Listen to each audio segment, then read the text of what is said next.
Amis de la CCTV, bonjour. CCTV, Closed Circuit Television. Télévision en circuit fermé, ce qui était, on va dire, la dénomination anglo-saxonne avant de tous les systèmes de télésurveillance. Systèmes qui se sont maintenant vraiment démocratisés. Comme vous le savez, je vous l'ai déjà montré, moi j'ai choisi d'équiper tout mon système avec Reolink, et je ne le regrette pas, parce que honnêtement, j'en suis très content. Mais comme je vous l'ai présenté dans une vidéo, un des possibles inconvénients qui des fois rebute certains d'entre vous pour utiliser ce genre de système est qu'il faut les connecter généralement à ce qu'on appelle son LAN. Je rappelle qu'un LAN, ça veut dire Local Area Network, c'est ce qu'on peut traduire en français par réseau local. C'est en gros, c'est le réseau sur lequel vous êtes connecté chez vous, sur votre Wi-Fi, sur votre box. Et votre box donc se charge automatiquement des échanges avec Internet. Mais ça veut dire que quelque part, vous donnez accès à ces caméras, surtout si vous voulez les utiliser de l'extérieur, à de potentiels pirates, choses comme ça. Alors, il y a des moyens, je vous l'ai expliqué éventuellement, mais il faut s'y connaître un petit peu dans les réseaux, de faire un réseau à part et ainsi de suite. Enfin voilà, ça peut en rebuter certains. Mais il y a une solution, si ça ne vous plaît pas, qui vous permet quand même d'avoir, on va dire, de la vidéosurveillance sécurisée quelque part. Bah, c'est un petit peu de revenir aux origines. Je rappelle qu'à l'origine, les tout premiers systèmes de vidéosurveillance, bah, c'était simplement une caméra qui était reliée à un écran. Et on pouvait regarder l'écran en temps réel de chez soi. Et là, il n'y a pas de réseau, il n'y a pas de choses comme ça. En gros, voilà. Après, on pouvait avoir plusieurs caméras, on pouvait avoir plusieurs écrans. C'est ce qu'on voit des fois dans les vieux films et des choses comme ça. Et après est venu en plus avec la possibilité d'enregistrer, d'avoir des magnétoscopes qui permettaient d'enregistrer ces circuits-là. Et on voit que c'est des systèmes qui étaient complètement indépendants. Et ça, on peut tout à fait le faire maintenant avec des appareils. Alors souvent, on appelle ça par exemple des NVR. NVR, ça veut dire Numeric Video Recorder. Et qui vont permettre justement de créer un système qui est complètement indépendant de votre LAN et de l'utiliser. Donc là, je vais vous en présenter un qui a plusieurs intérêts, en particulier celui d'être mixte, qu'on va voir qui gère soit des caméras Wi-Fi, soit des caméras filaires, qui utilise un système qui s'appelle PoE, qui permet avec un simple câble Ethernet de faire à la fois l'alimentation et de récupérer le signal. Donc là, je vous montre le RLN12W. Donc, on reçoit ça dans cette petite mallette là, voilà, c'est très pratique. Alors, on va le découvrir ensemble. Attendez, je vais essayer de l'ouvrir là parce que c'est pas très facile de filmer en même temps. Voilà, donc qu'est-ce qu'on a à l'intérieur? On a, si j'arrive à l'ouvrir. Voilà. On va retrouver, on peut le voir ici, donc l'appareil en lui-même qui est très bien emballé dans cette coque de protection. Voilà, donc on va le découvrir ensemble. Et derrière, un certain nombre d'accessoires. Et ici aussi, au fond. Voilà, c'est tout. Alors, on va regarder ça de plus près. Donc on a ici cette petite documentation qui va permettre de démarrer. Voilà, alors on va regarder dans quelle langue c'est. A priori, comme on peut le voir, c'est disponible en français. Donc ça va permettre de démarrer avec cet appareil. Ensuite, nous avons à l'intérieur de cette boîte donc une souris, puisqu'on va voir que on peut considérer finalement cet appareil-là comme une sorte de PC, de mini PC qui est dédié à la vidéosurveillance, on va dire. Donc ça, la souris, c'est ce qui va permettre d'interagir avec le système. On a ensuite deux antennes Wi-Fi, enfin deux groupes de deux antennes Wi-Fi qui vont permettre donc de faire la liaison Wi-Fi avec les caméras Wi-Fi. Un câble ici Ethernet pour pouvoir brancher déjà une caméra. Un câble HDMI pour pouvoir le relier à un écran. Et un bloc ici d'alimentation. Donc voilà tout ce qui est livré avec. Et maintenant, on va regarder un petit peu l'appareil plus en détail. Donc voici l'appareil, qui est relativement lourd. Hein. Je rappelle qu'à l'intérieur, il y a un disque dur. Alors, sur la face avant, il n'y a pas grand-chose. Il y a juste un voyant qui indique si c'est alimenté, un voyant quand le disque dur est actif, et ici, cette connecteur USB qui permet éventuellement, par exemple, de brancher une clé USB si on veut récupérer, copier un enregistrement vidéo, par exemple. Et derrière, donc on va retrouver différents nombres de connexions Ici, donc un bouton reset qui permet éventuellement de le remettre à 0. Le connecteur d'alimentation, la prise USB pour brancher la souris. Alors, il y a 2 sorties vidéo, HDMI ou VGA. Donc là, ça veut dire que vous pouvez très bien utiliser soit un moniteur, par exemple de PC, ou votre télévision.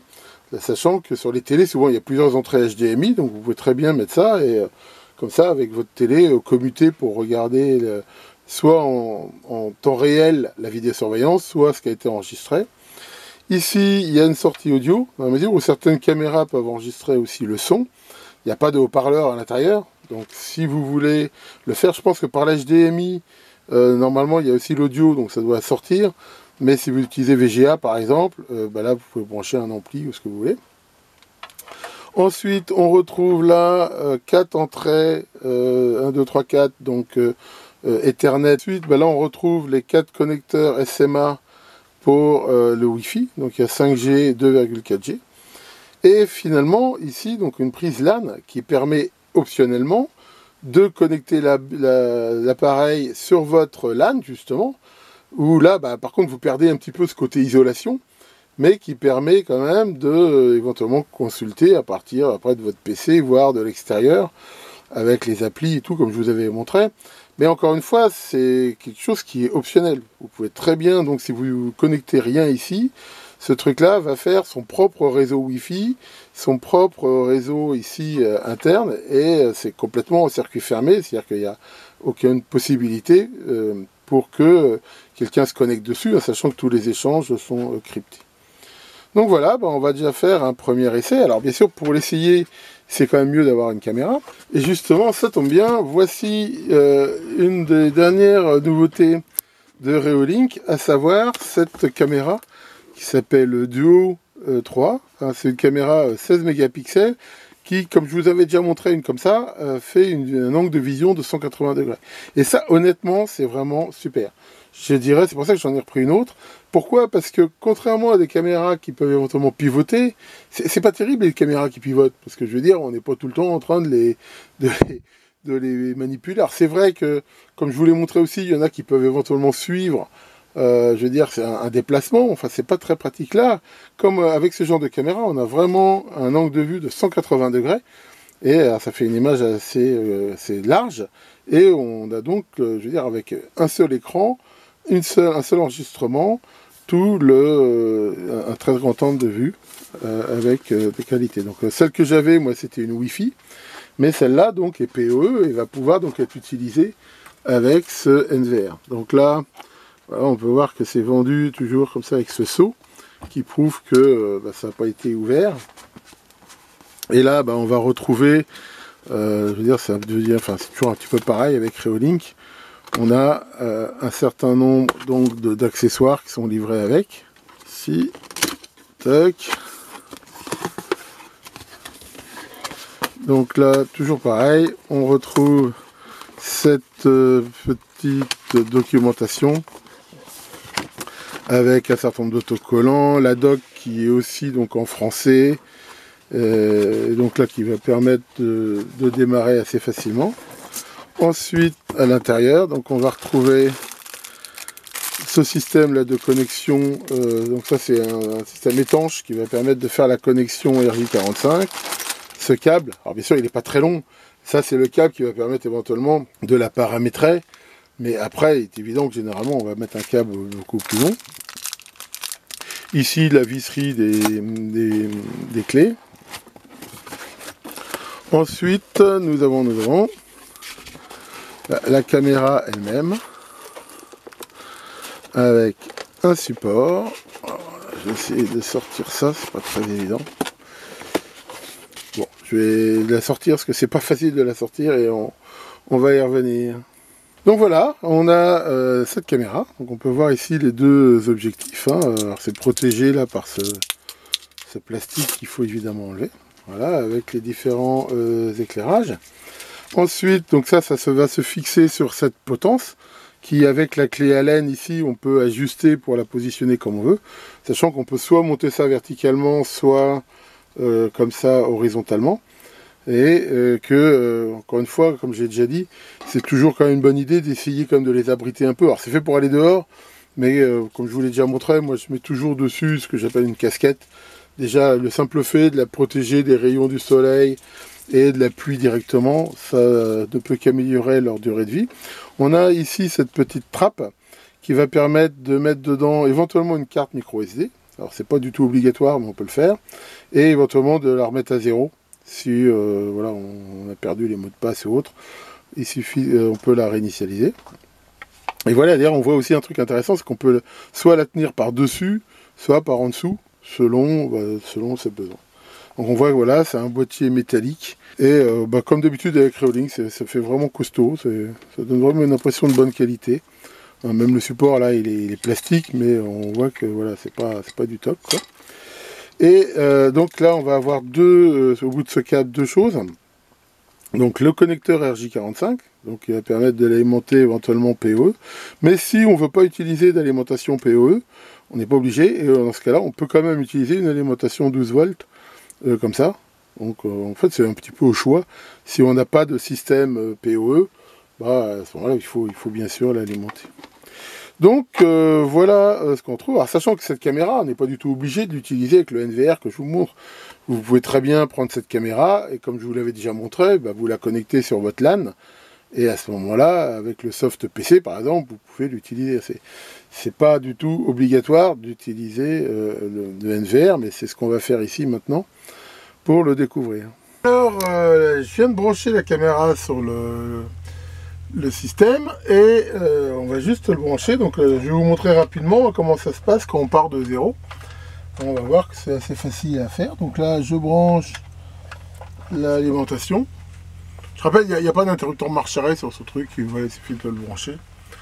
Voilà, donc là la première fois, donc on voit qu'il détecte bien l'écran. Donc là je l'ai branché en VGA, mais on peut bien sûr le brancher en HDMI. C'est vrai que mon moniteur là il n'est pas terrible, mais ça fait le job. Donc la première fois c'est un petit peu plus long bien sûr, vu qu'il va falloir qu'il se paramètre. Donc là c'est les réglages avec l'assistant de base. Donc la première fois on va pouvoir choisir le langage. Donc on voit que le français est disponible. On a différents types de résolution. Donc là je mets celle qui correspond à mon écran. On peut choisir le format de date. Donc là je prends en français, jour, mois, année. 24 heures, donc là ça c'est bon. Ensuite, alors ça c'est si on veut le relier, comme on va le voir tout à l'heure, justement sur votre LAN, sur l'application. Si pour l'instant vous voulez pas le faire, vous pouvez très bien le faire plus tard. Donc là, fermé, ok. Là on voit la date et l'heure. Donc là on voit déjà que le format d'heure, le format n'est pas bon. Donc nous il faut se mettre à Paris. Voilà. Ok, là, on choisit s'il y a le décalage d'heure. Donc là, il se fera automatiquement. Et donc là, on peut voir que c'est bien à la bonne heure. Ok, alors je rappelle que quand le système sera relié, si on le relie à votre LAN à Internet, il pourra se mettre à jour automatiquement. Donc là, la première fois, au niveau de la sécurité, on peut changer le nom du compte si on veut. Et c'est le compte bien sûr d'administration, donc là il faut choisir un mot de passe. Je vais en taper un, et je ne vais pas filmer pour ne pas vous le montrer. Donc voilà, une fois qu'on a saisi le mot de passe, on fait avec la souris et le clavier ici. Voilà, on peut choisir si on veut ou pas ressaisir le mot de passe à chaque fois que l'écran se déverrouille. Bon, pour l'instant, c'est des réglages, on peut les changer plus tard, on ne va pas le mettre ici. Donc là vous avez aussi la possibilité de définir une question pour vous avez oublié le mot de passe. Donc vous mettez une question très personnelle et la réponse ici. Donc là on choisit aussi, voyez, on tape avec ici le clavier. Donc voilà, une fois qu'on a fait ça, donc là on voit le disque dur. Donc là c'est un disque dur de 2 téraoctets. Donc là on va le reformater. Donc ça va effacer tout ce qu'il y a dessus. Alors bien sûr, ce que vous permet d'enregistrer le disque dur, ça va dépendre, est-ce que vous enregistrez en continu, du nombre de caméras, est-ce que vous enregistrez que quand il y a des alarmes. Voilà, donc là on voit le nom du truc, donc là ça c'est bon. Ensuite, alors par défaut, il y a comme je l'ai dit, il crée son propre réseau Wi-Fi, donc en 5G et en 2.4, et il propose un nom et un mot de passe. Bon, c'est un truc aléatoire qu'il a généré, enfin, vous pouvez tout à fait le changer si vous voulez. Donc ça pourra être éventuellement utile si plus tard vous voulez connecter des caméras dessus. Et là, on a encore un certain nombre là, de réglages, si on veut par exemple envoyer des emails, des choses comme ça. Mais là, on va les faire plus tard. Donc là, on voit que déjà, c'est vraiment très simple, parce que automatiquement, il a bien détecté ici la caméra que j'ai branchée dessus. Voilà. Et on voit que, comme j'ai dit, elle est à très grand angle. Alors là, on peut voir qu'il y a un défaut de raccord, et c'est tout à fait normal. Pourquoi? Parce que je suis beaucoup trop près. Il faut savoir que ce genre de caméra, c'est fait pour filmer quand même plus loin. Mais de toute façon, ça peut toujours aussi se régler, dans la mesure où, quand on est ici, voilà, on peut choisir là les réglages, et que par exemple, au niveau des réglages, voilà, on voit que on a voilà, on peut régler ici la jointure et en fonction de la distance de ce qu'on a, ce qui va permettre, une fois qu'elle sera bien en place, vraiment d'avoir une image continue, parce que je rappelle qu'à la base c'est quand même 2 caméras qui doivent être... Voilà, je vais pas la régler parce que ça n'a pas de sens, c'est vraiment juste histoire de vous montrer le système. Donc voilà, bon après il y a pas mal de réglages. Alors après voilà, on retrouve ici les différents réglages. On voit qu'on peut avoir plusieurs caméras. Là, comme on va le voir tout à l'heure, moi je vais la brancher sur mon réseau et on va voir comment on peut l'utiliser avec l'appli. Mais pour l'instant, donc là, je suis vraiment en mode autonome dans la mesure où la box elle est branchée sur rien et il n'y a rien qui vous interdit de ne l'utiliser que comme ça. Voilà, on retrouve le stockage, on retrouve ici les différents réglages. Voilà, on retourne là dans les réglages. Alors bien sûr, si on a plusieurs caméras, on va toutes les voir ici. Je rappelle qu'on peut choisir voilà, différents types d'affichage. Est-ce qu'on veut voir une seule caméra, plusieurs? Voilà. Alors là, bien sûr, comme c'est un format très large, ça prend une largeur assez grande. Hein. Toujours est-il qu'il s'adapte relativement bien en fonction du type de caméra. On peut avoir, si je me rappelle bien, là, on peut choisir voilà, un affichage déjà étendu ou pas. Mais si je me rappelle bien, on peut faire que, comme elle est très large, elle prend sur la place de 2 caméras. Ce qui est, à mon avis, souhaitable pour ce genre de choses. Enfin voilà, derrière, on peut bien sûr changer, comme on l'a vu, changer des images. Si ça n'enregistre pas automatiquement, choisir d'enregistrer manuellement, prendre une photo, et ici, relire. Voilà, là par exemple, je suis en mode lecture, et c'est comme ça qu'on peut facilement... voilà, là on voit que, si je mettais, on me voit parler, parce que ça enregistrait tout ce que j'avais fait avant. Et c'est comme ça qu'on peut bien sûr consulter ici tous les enregistrements, par rapport à une date donnée ou quelque chose comme ça. Donc on a vraiment un système autonome qui va permettre donc d'avoir toutes ces caméras. Et voilà. Encore une fois, ça c'est l'avantage si vous voulez quelque chose de complètement autonome. Si vous faites ça, c'est branché sur aucun réseau, c'est pas branché sur votre box. Donc là, vous avez quelque chose de complètement en circuit fermé. Voilà, donc j'ai connecté là le NVR sur mon LAN.